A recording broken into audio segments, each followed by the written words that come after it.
Hello viewers, কেমন আছেন আপনারা? আশা করছি সকলে ভালো আছেন। আমিও ভালো আছি। আর আজকের ভিডিওটি আপনাদের সামনে উপস্থিত করলাম নওগাঁর সেই সুখ্যাত বিখ্যাত সেই প্যারা সন্দেশটি নিয়ে।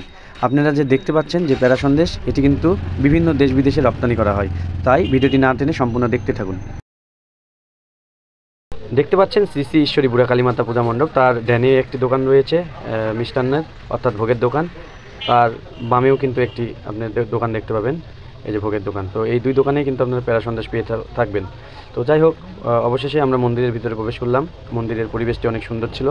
এই যে আপনাদেরকে সেটি দেখাচ্ছি। মন্দিরটি অনেক জাগ্রত, বিভিন্ন জায়গা থেকে কিন্তু এখানে মানুষজন এসে পূজা দিয়ে থাকে। আর এই মায়ের কিন্তু অনেক মাহাত্ম্য রয়েছে, যা বলে শেষ করার মতন নয়। এই যে দেখতে পাচ্ছেন, অবশ্যই যারা নওগাঁ জেলাতে আসবেন, হিন্দু সম্প্রদায় অর্থাৎ সনাতন ধর্ম অবলম্বী যারা রয়েছেন, তারা কিন্তু এই ঈশ্বরী শ্রী শ্রী বুড়া কালীমাতা মন্দির প্রাঙ্গণে এসে আপনারা দর্শন করে যেতে পারবেন।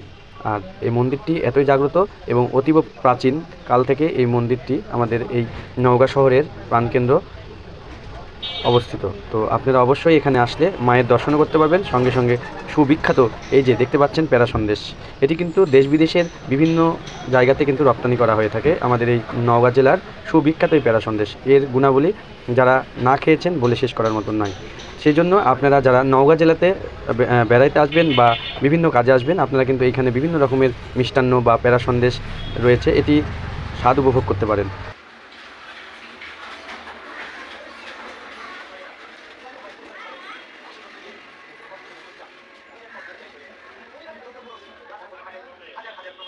তো ভিডিওটি আপনাদের কেমন লেগেছে অবশ্যই কমেন্টস করে জানাবেন।